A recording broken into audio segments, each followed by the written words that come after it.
Imagine energy, the electricity that powers our devices, but that energy, in its natural form, is like a wave that goes up and down. It's alternating current.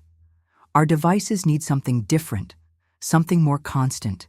They need direct current. So how do we turn that wave into a steady flow? One method is to use a clever trick, a transformer. Not just any transformer, it's special. It has a connection, a tap in the middle of its coil. It's like a balance point.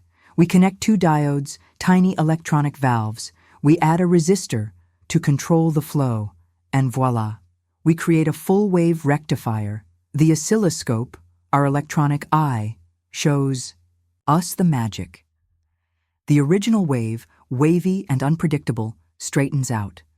The negative peaks are inverted. The current now pulses, yes, but it pulses only in one direction.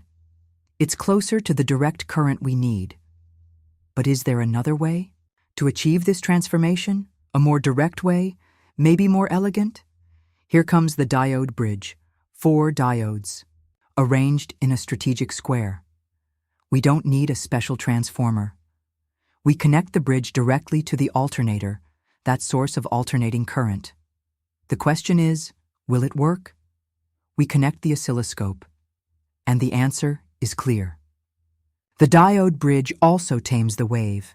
It also rectifies the current. It also transforms the alternating current into a current that comes very close to direct current. It's fascinating, isn't it? 2 different paths, 2 ingenious solutions for the same problem. The center tap transformer and the diode bridge. Both demonstrate the power of electronics, the power to control and transform energy.